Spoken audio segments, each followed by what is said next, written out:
Bismillahirrahmanirrahim. An Abi Hurairah radhiyallahu anhu anna Nabiy sallallahu alaihi wasallam qala.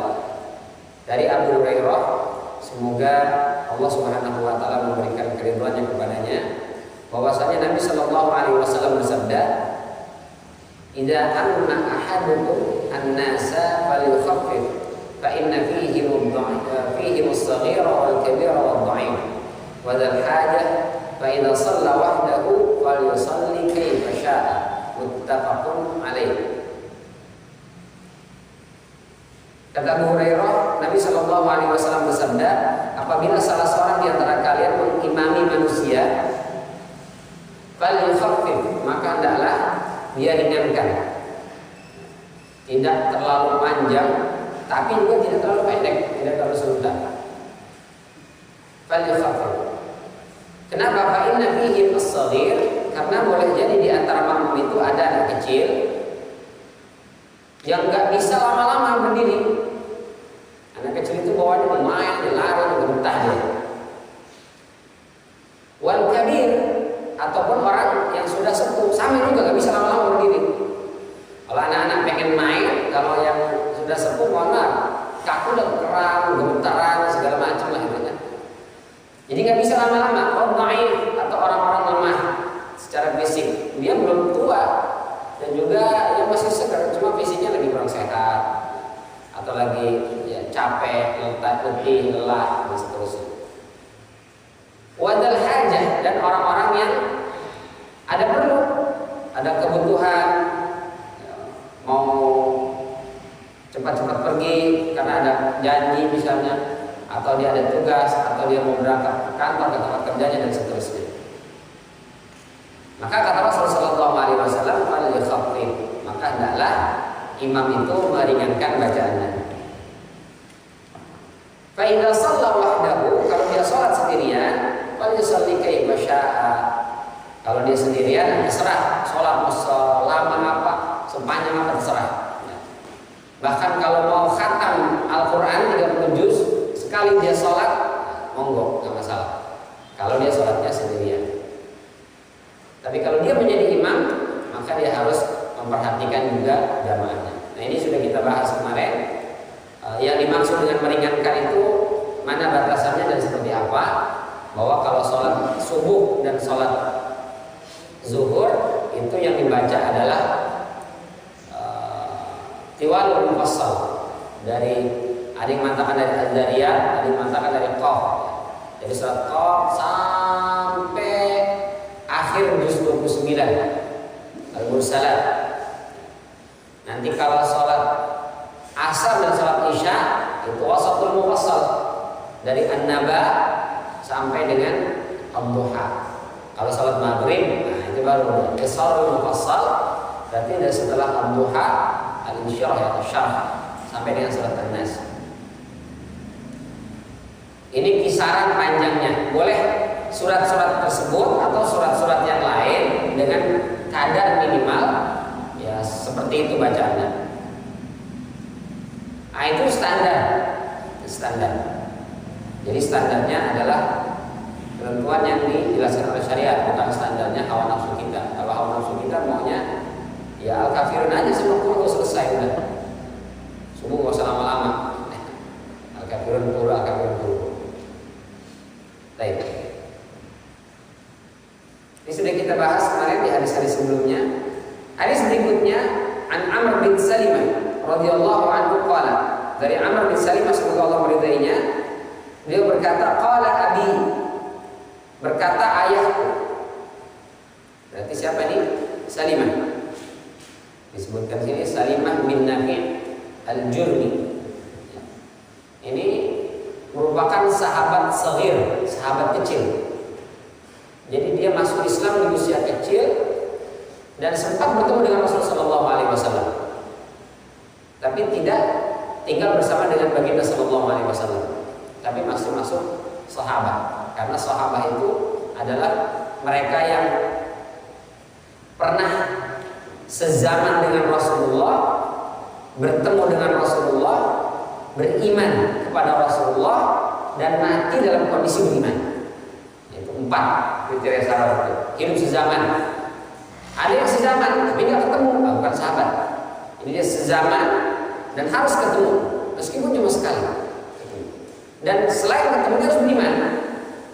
Karena kalau ketemu tapi tidak beriman, Abu Jahal ketemu juga, Abu Lahab ketemu juga tapi nggak beriman, bukan sahabat. Dan yang terakhir, dia harus meninggal dalam kondisi beriman. Karena ada orang yang meninggal tidak dalam kondisi beriman. Itu yang kita ceritakan kemarin ketika Fathul Makkah, ada beberapa orang yang dijatuhkan hukuman mati. Ada beberapa orang yang dijatuhkan hukuman mati. Kenapa? Karena dia sempat mengaku beriman lalu setelah itu murtad. Tidak hanya murtad, tapi dia mencemooh, melecehkan baginda sallallahu alaihi wasallam. Maka dalam Fathul Makkah dia dihukumi hukum mati. Sampai ada yang berlindung di kiswah Ka'bah itu, akhirnya ditangkap kemudian dihukum mati. Ini diriwayatkan oleh Tabari. Baik. Jadi Salimah ini bin Nafi' ini merupakan sahabat kecil. Kata beliau, "Ji'tukum min 'indin Nabi sallallahu alaihi wasallam haqqan." Aku baru saja datang dari Nabi sallallahu alaihi wasallam. Jadi habis ketemu dengan Rasul sallallahu alaihi wasallam, haqqan. Haqqan ini maknanya benar. Apa yang benar?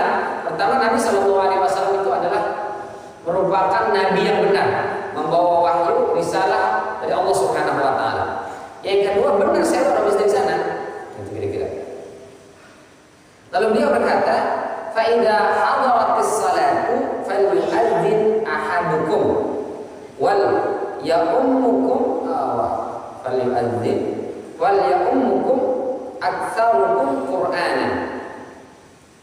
Qala fa nazaru falam yakun ahadun aktsara minni Qur'anan. Faqaddamuni wa ana ibnu sittin aw sab'i sinin.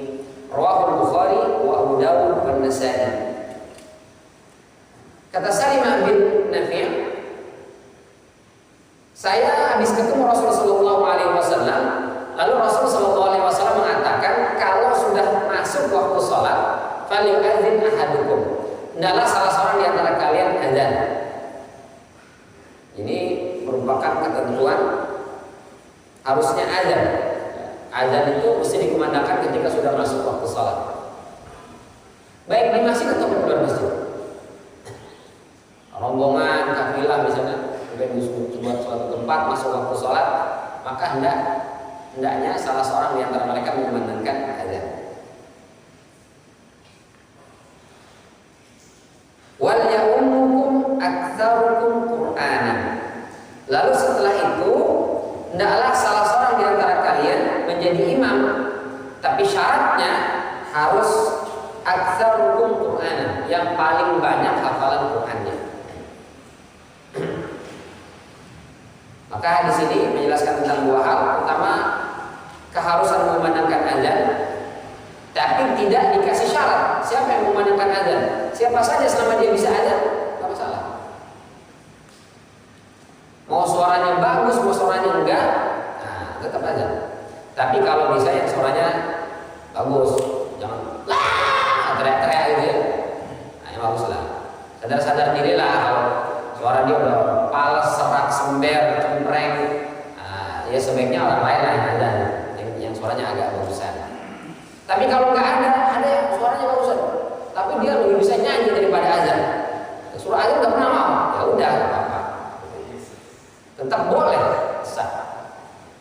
Selama dia hafal lafaz azan itu. Jangan sampai tidak hafal pas asyhadu anna Muhammadar Rasulullah ditambahin pada dia. Asyhadu anna Muhammadan abduhu wa rasuluh. Nggak boleh kayak gitu. Dia harus hafal.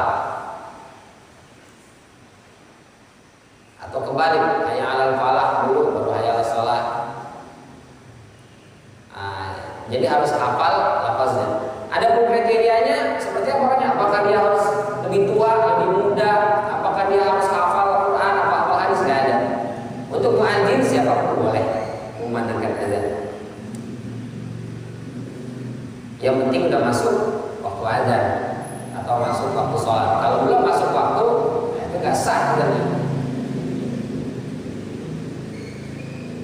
Sering kejadian ya, jam di masjid ngaco atau dia tidur bangun, dia salah lihat jam, dia pikir sudah masuk, padahal baru setengah 4 gitu. Setengah 5 nih, azan aja tuh. Udah selesai, dia, ternyata baru setengah 4. Bagaimana hukum azannya?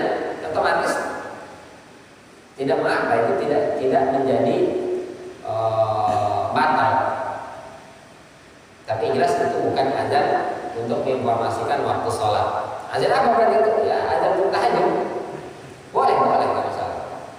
Kemarin tadi cerita, abah di rumah ternyata tidak bangunkan anak tahajud, tapi cukup azan di rumah. Boleh boleh. Bapak kalau mau azan di rumah boleh. Yang penting jangan pakai speaker keluar rumah, itu jangan. Nanti tetangga-tetangga ada azan apaan? Cukup azan untuk memperdengarkan suaranya itu ke ahlul bait saja, ke keluarga. Anak kita, istri kita boleh. Tapi dalam masalah imamah, masalah imam, ini ada di hadis ini, itu ada ketentuan aktsarukum Qur'ana, yang lebih banyak hafal Quran, itu yang menjadi imam. Ini syarat pertama menjadi seorang imam. Jadi imam ini siapa saja boleh jadi imam, tapi tidak boleh siapa saja mengimami sholat. Apa maksudnya? Sama seperti siapa saja boleh menjadi dokter, tapi tidak semua orang boleh mengeluarkan resep dokter. Jadi siapa saja boleh jadi imam, boleh, tapi tidak boleh setiap orang mengimami sholat. Nah, maksudnya siapa saja menjadi imam silahkan, dengan catatan banyakin hafalan Quran gitu. Kalau sudah banyak hafal Qurannya, silahkan, nggak apa-apa, nggak masalah. Tapi tidak boleh sembarang orang maju ke depan menjadi imam. Kalau dia hafalan Qurannya sedikit, udah gitu bacanya terbata-bata, yang panjang dipendekin, yang pendek dipanjangin, idgham ikhfa ikhlamnya semuanya berantakan. Nah, ini nggak boleh menjadi imam. Mentang-mentang senior, di sini kan saya ini yang lebih dulu masuk Islam, ini saya yang ngurusin masjid ini.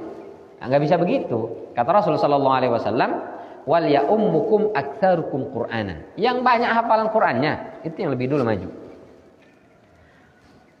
Lalu kata Salimah bin Nafi', fa nazaru, dari semua saling lihat larak-lirik.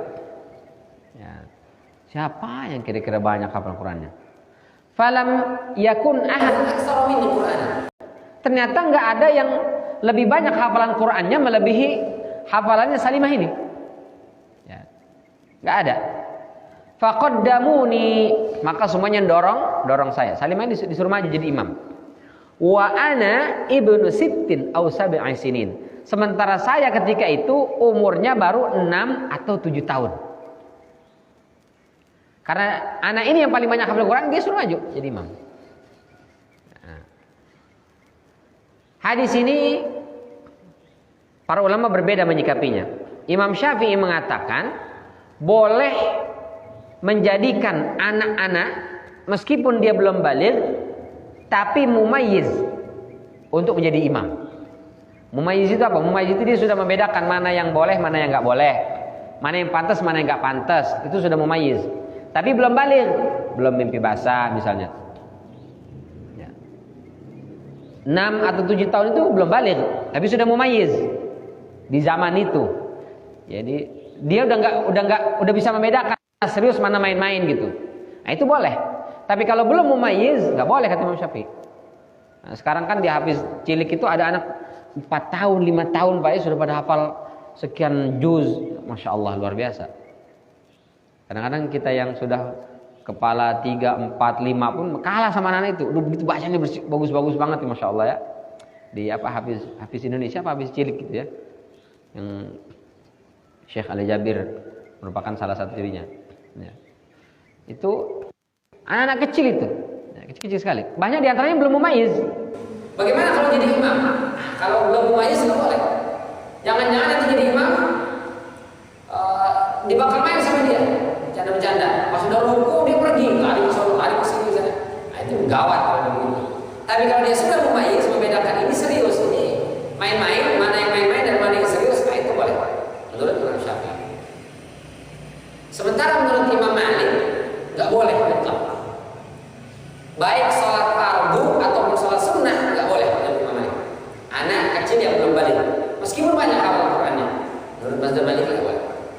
Sementara menurut Abu Hanifah dan juga Imam Ahmad bin Hanbal, anak kecil yang belum balik tapi sudah mumayyiz itu boleh menjadi imam pada sholat sunnah saja, sholat fardu enggak. Subuh, zuhur, asar, maghrib, isya, itu anak kecil itu belum boleh menjadi imam menurut Imam Ahmad dan juga Abu Hanifah. Tapi kalau sholat taraweh misalnya boleh. Ya, sholat taraweh yang diimami anak kecil itu boleh. Tapi kalau Imam Syafi'i mutlak boleh. Mau sholat fardu kayak dia, mau sholat sunnah kayak dia boleh. Sumbernya sama-sama hadis ini, Pak. Tapi para ulama berbeda memahaminya. Hadis sahih dari Imam Bukhari. Kenapa Imam Malik melarang dan juga Imam Ahmad dan Abu Hanifah pada sholat fardu? Karena berdalih bahwa ini terjadi karena ketika itu kaumnya Salimah bin Nafi itu mereka baru masuk Islam, dan nggak ada lagi orang yang menghafal Quran melebihi anak ini. Maka itu kemudian terjadi. Adapun sekarang misalnya sudah banyak orang, kita bukan dalam kondisi baru awal masuk Islam, maka ketika seperti ini, meskipun ada anak kecil yang hafal Quran yang banyak, misalnya dia 10 juz, yang dewasa-dewasa ini paling banyak hafalannya 1 juz, itu pun juz 30 misalnya, ditambah dengan potongan-potongan ayat dari beberapa surat yang lain, maka tetap menurut Imam Malik, Imam Ahmad dan Abu Hanifah, tetap orang-orang tua ini yang didahulukan, karena dia lebih mengerti tentang agama, bukan baru masuk Islam. Kalau kaumnya Salimah bin Nafi ini semuanya baru masuk Islam, jadi semuanya baru masuk, termasuk ayahnya baru masuk Islam, jadi belum ngerti banyak tentang agama, apalagi hafal Quran. Maka anak ini yang dikedepankan. Itu menurut Imam Malik dan juga Abu Hanifah. Tapi menurut Imam Syafi'i nggak masalah selama dia bacaannya bagus, tahsin dan tajwidnya pas, tidak salah, dan dia sudah mumayyiz, jadi tidak bercanda, tapi sudah bisa serius. Maka itu boleh.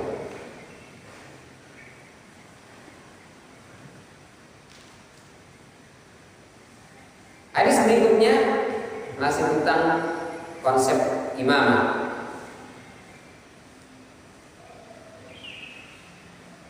An Abi Mas'ud radhiyallahu anhu qala, dari Abu Mas'ud semoga Allah meridainya telah berkata, qala Rasulullah sallallahu alaihi wasallam, Rasul sallallahu alaihi wasallam bersabda, ya ummul qauma aqra'uhum li kitabillah. Hendaklah yang menjadi imam bagi sholat berjamaah itu aqra'uhum li kitabillah, yang paling qari, yang paling aqra, paling membaca terjemahannya. Apa maksudnya di sini? Mayoritas ulama memahami aqra'uhum di sini maksudnya adalah yang paling paham terhadap Al-Quran.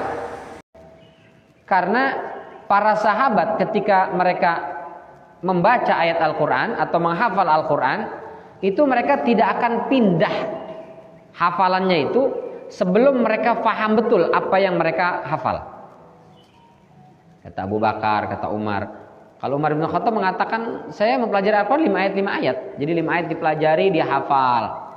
Ini belum pindah ke ayat berikutnya. Sebelum 5 ayat ini, dia pahami maknanya, dia mengerti maksud dan kandungannya, dan dia amalkan isinya. Baru pindah ngapal ayat berikutnya. 5. Kalau Abu Bakar radhiyallahu anhu 10. Saya belajar 10 ayat, itu dipelajari betul-betul, ini artinya apa, maknanya apa, kandungannya seperti apa, pesan-pesannya seperti apa, ada ketentuan hukumnya enggak. Baru setelah itu diamalkan, baru pindah ke ayat 11, 12 sampai 20 berikutnya. Lalu begitu seterusnya. Sehingga di zaman itu kalau ada orang yang qari, dia membaca dan dia hafal Al-Quran, berarti dia paham di sini. Itulah yang pertama kali harus menjadi imam. Tapi kalau sekarang para ulama memahaminya aqra'uhum, ya yang paling banyak hafalan berdasarkan hadis sebelumnya. Karena kalau zaman sekarang metode menghafal tidak seperti menghafal zaman para sahabat. Metode sekarang ya hafal aja, hafal banyak. Apalagi banyak mohon maaf sekali. Ya kita apresiasi lah ya lembaga-lembaga tahfiz yang lebih ke marketing gitu dibandingkan tujuan anak-anak ini menghafal Quran. Sekian bulan hafal Quran, sekian ini hafal sekian juz, sekian juz. Sebulan itu ini hafal sekian juz. Bagus ya. Cuma targetnya memperbanyak hafalan dan tidak memperkuat hafalannya, apalagi sampai memahami dan mengerti isinya. Ya bagus daripada orang nggak menghafal Quran, ya nggak bagus lah ya. Tapi kalau target dan tujuan utama sebetulnya apa sih? Untuk apa sih kita menghafal Al-Quran? Kita ingin Al-Quran itu menjadi nur sudurina, menjadi cahaya bagi qalbu kita. Nah, Al-Quran akan menjadi cahaya ketika dia dibaca dan dipahami artinya. Kita ngerti. Meskipun gimana Ustaz, orang baca tapi nggak ngerti, ya lebih bagus daripada dia baca handphone. Ya lebih bagus dia baca Al-Quran kan, lebih bagus ya. Cuma kalau bisa muslim itu kan targetnya dia semakin hari semakin bagus, semakin bagus. Jadi orang baca Quran itu kan motifnya paling tidak itu ya ada 3 lah. Yang pertama, motivasi dia baca Quran itu ya untuk mendapatkan pahala. Bagus Ustaz, tapi levelnya level paling bawah itu. Yang kedua ya pahala itu diantaranya keberkahan. Ya, baca surat Kahfi jadi begini, pengen rezekinya lancar baca surat ini, pengen ketemu jodoh baca ini, pengen anaknya ganteng baca surat Yusuf misalnya, pengen anaknya nanti cantik lagi hamil baca surat Maryam dan seterusnya.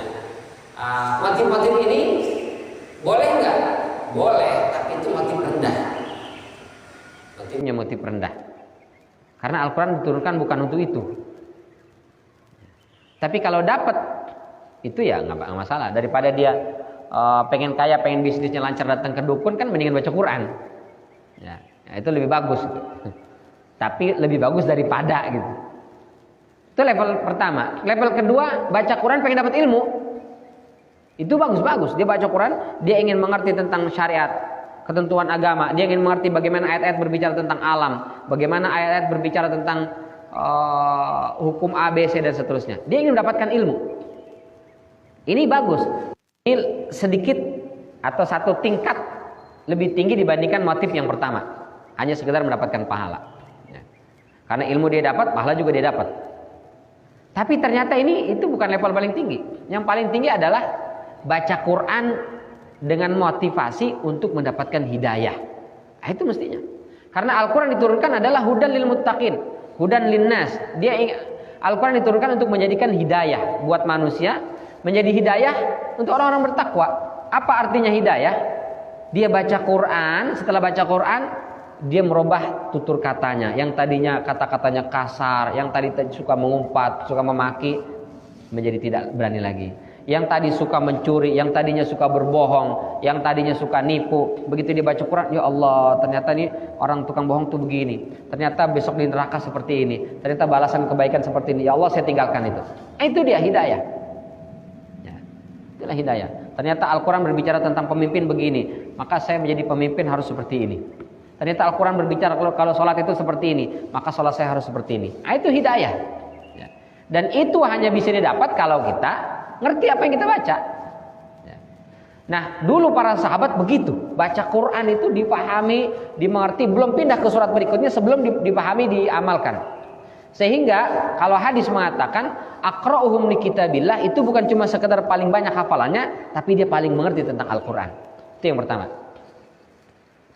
Yang kedua, fa in kanu fil qiraati sawa, kalau level dalam masalah baca ini, memahami dan menghafal Al-Quran levelnya sama, fa a'lamuhum bisunnah, maka yang paling ngerti tentang sunnah. Sunnah ini apa maksudnya? Para ulama mengatakan spesifikasinya sunnah dalam sholat ya. Jadi kalau sunnah-sunnah yang lain dia belum ngerti Ustaz. Tapi kalau untuk masalah sholat dia sudah paham. Takbiratul ihram itu seperti apa, bagaimana, setinggi apa, dia sudah tahu.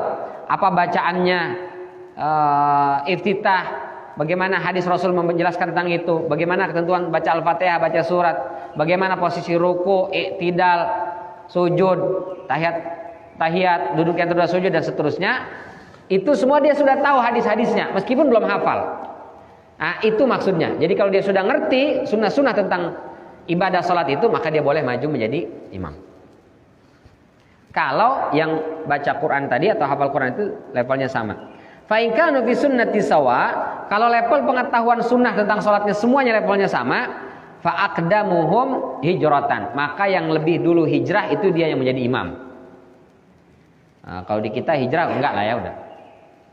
Fa in kanu fil hijrati sawa, kalau levelnya sama dalam masalah hijrah, fa aqdamuhum silman, maka yang lebih dulu masuk Islam. Wa fi riwayatin sinnan, yang lebih tua. Jadi senioritas itu levelnya jauh tuh. Setelah yang paling banyak hafalannya, yang paling mengerti tentang sunnahnya, baru yang kalau hijrah nggak ada, baru yang tua. Nah, itu yang senior. Nah, itu boleh. Tapi senior dalam hal apa? Bukan dalam hal umur. Umurnya dalam Islam, itu maksudnya. Ini udah sepuh Ustaz, usianya sudah 50 tahun. Tapi dia masuk Islamnya baru kemarin pas di usia 45 tahun. Berarti baru 5 tahun dia jadi muslim. Sementara ini ada anak muda usia 20 tahun, tapi dari lahir dia sudah muslim.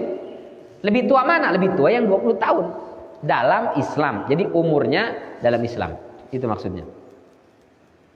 Wala ya ummanna ar-rajulu ar-rajula fi sultanihi. Janganlah seorang laki-laki menjadi imam di wilayah orang lain.